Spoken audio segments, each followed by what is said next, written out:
자, 여러분 안녕하세요. 유럽 축구의 운명이 걸린 단판 승부 UFA 노가웃 스테이지의 시간이 드디어 돌아왔습니다. 오늘은요, 16강 진출이 걸린 가장 치열한 두 경기를 데이터로 아주 완벽하게 해부해 볼 겁니다. 한 팀은 무려 40년의 역사를 새로 쓰려고 하고, 다른 한 팀은 정말 빠져나오기 힘든 전술적 딜레마에 빠졌는데요. 지금부터 그 승부의 향방 저와 함께 예측해 보시죠. 오늘 분석은 크게 네 파트로 나눠서 진행할 겁니다.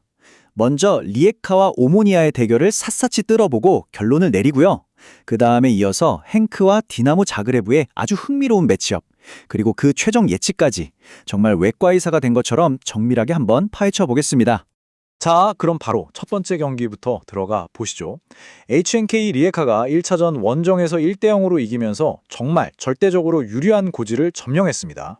40년 만에 역사를 쓰려는 리에카의 이 철벽 방패와 벼랑 끝에서 모든 걸 걸고 덤벼들어야 하는 오모니아의 창, 그야말로 방패와 창의 대결 구도라고 할 수 있겠네요.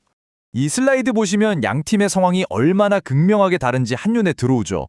리에카는요, 무려 1980년 이후에 처음으로 유럽 대항전, 봄 축구를 할 수 있는 정말 역사적인 기회를 잡았습니다. 반면에 키프로스릴의 절대 강자 오모니아는 어떨까요? 1차전 홈에서 지면서 자존심에 엄청난 상처를 입었고요. 원정에서 모든 걸 뒤집어야 한다는 어마어마한 압박감에 시달리고 있습니다. 최근 폼을 보면 리에카는 딱 전형적인 실리 축구를 하고 있어요. 골은 적게 넣더라도 실점은 더 적게 하는 거죠. 그런데 진짜 주목해야 할 팀은 바로 오모니아입니다. 3연승 할 때는 막강한 화력을 뿜어내다가 최근 두 경기에서 연달아 1대0으로 패하면서 갑자기 심각한 득점 가뭄에 빠졌단 말이죠. 이게 과연 그냥 우연일까요? 바로 이 숫자 1.71xg가 오모니아의 문제를 아주 정확하게 보여줍니다. 1차전에서 오모니아는 통계적으로 봤을 때 최소 한 골, 어쩌면 두 골까지도 넣을 수 있는 찬스를 만들어냈다는 뜻이거든요. 근데 결과는 뭐였죠? 무득점이었죠. 그러니까 기회를 만드는 능력은 여전히 살아있는데 골 결정력에 심각한 문제가 생겼다는 가장 명백한 증거인 셈입니다. 결장자 명단을 보면 오모니아의 위기가 얼마나 심각한지 정말 뼈아프게 느껴집니다. 특히 주전 골키퍼 파비아노의 척추 골절 부상은요, 이건 단순히 선수 한 명 빠지는 수준이 아니에요. 수비 라인 전체를 조율하던 리더를 잃어버린 겁니다. 최후방의 안정감 자체가 뿌리채 흔들릴 수 있는 그야말로 치명적인 변수라고 할 수 있습니다. 2006년 기록이요? 이건 그냥 없는 셈 쳐야 합니다. 너무 옛날 얘기잖아요. 중요한 건 바로 일주일 전 리에카가 원정에서 승리했다는 바로 이 사실입니다. 이게 뭘로 의미하겠어요? 리에카가 오모니아를 무너뜨릴 필승 공식을 이미 손에 넣었고 그 전술에 대한 확신을 가지고 2차전에 나선다는 걸 의미합니다. 감독들 간의 지략 대결도 정말 흥미로운 포인트입니다. 리에카의 산체스 감독은요, 지금 이 1대0 리드 상황을 아마 가장 즐기고 있을 거예요. 이런 수비 조직을 만드는 데는 정말 대가거든요. 반면에 오모니아의 베르그 감독은 어떨까요? 자기가 추구하는 축구 철학과는 정반대로 수비 라인을 극단적으로 올려야만 하는 아주 모순적인 상황에 처했습니다. 그야말로 계산된 실리주의와 어쩔 수 없는 도박의 정면 대결인 셈이죠. 그런데 여기서 예상치 못한 변수가 하나 더 있습니다. 바로 주심 미콜라 발라킨입니다. 이 주심이요, 평균 4-5장의 옐로 카드를 꺼내들 정도로 판정 성향이 아주 엄격합니다. 거친 파울로 상대 공격의 맥을 끊는 게 주특기인 리에카의 수비 방식이 이 주심 앞에서는 오히려 독이 될 수도 있다는 뜻이죠. 카드 관리가 정말 중요한 변수가 되겠네요. 자, 그럼 모든 정보를 종합해서 최종 결론을 한번 내려보겠습니다.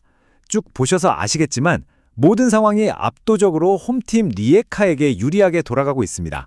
바로 이 문장이 이 경기의 모든 것을 말해주고 있습니다. 리에카의 가장 강력한 무기는 특정 선수가 아니라 바로 시간 그 자체입니다. 0대0 상황이 길어지면 길어질수록 마음이 급해진 오모니아는 라인을 올릴 수밖에 없거든요. 이건 리에카가 가장 바라는 역습 공간을 상대가 알아서 열어주는 셈이 되는 거죠. 그래서 저의 최종 예측은 1대1 무승부입니다. 오모니아가 총공세에 나서서 결국 한 골은 어떻게든 만들어낼 거예요.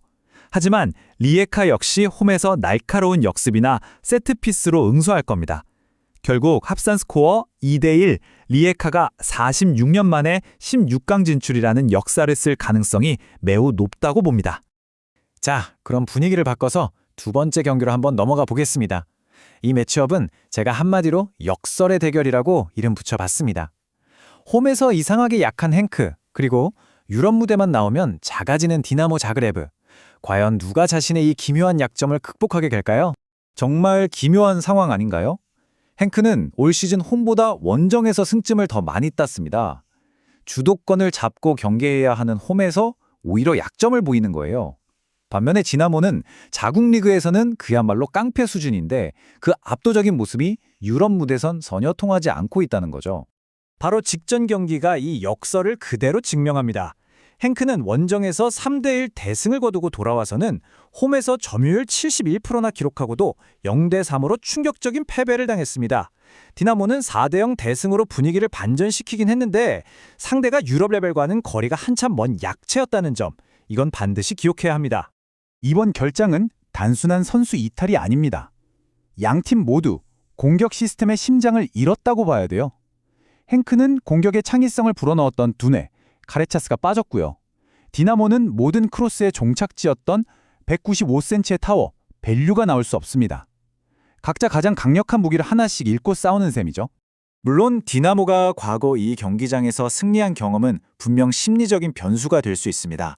하지만 더 중요한 건 현재죠. 불과 일주일 전 행크가 원정에서 3대1 완승을 거뒀다는 사실은 행크의 역습이 디나모의 약점을 완벽하게 공략하면 상성 관계임을 증명한 겁니다. 이 슬라이드가 오늘 경기의 승패를 가를 설계도라고 보시면 됩니다. 자, 1단계. 디나모는 골을 넣기 위해 전진합니다. 2단계. 그 순간 디나모의 취약한 뒷공간이 뻥 뚫리게 되죠. 그리고 마지막 3단계. 행크의 폭발적인 측면 공격수들이 그 공간을 무자비하게 파고들 겁니다. 이건 디나모의 절박함이 곧 행크의 기회가 되는 완벽한 전술적 함정인 셈입니다. 그럼 최종 결론을 내릴 시간입니다. 지금까지 보셨다시피 디나모 자그레브는 스스로 파놓은 전술적인 덫에 완벽하게 빠진 형국입니다. 이 분석이 디나모가 처한 딜레마를 정확히 보여주고 있죠.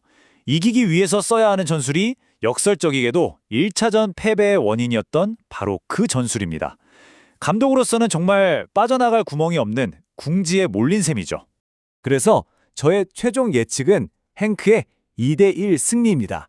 디나모가 득점을 위해 무리하게 라인을 올리면서 서로 뒷공간을 주고받는 난타전 양상이 될 가능성이 굉장히 높습니다. 하지만 결국 행크의 날카로운 역습이 또다시 디나모의 수비를 무너뜨리겠죠. 합산 스코어 5대2, 행크의 무난한 다음 라운드 진출을 예상합니다. 마지막으로 이 질문을 던지면서 오늘 분석 마무리하겠습니다. 디나모처럼 팀의 정체성이자 가장 잘하는 축구가 오히려 패배의 원인이 될 때 팀은 과연 어떤 선택을 해야 할까요? 이처럼 전술적인 정체성이 오히려 발목을 잡는 딜레마야말로 단숨한 승패를 넘어서 우리가 축구를 더 깊이 있게 즐길 수 있는 또 하나의 관전 포인트가 될 겁니다.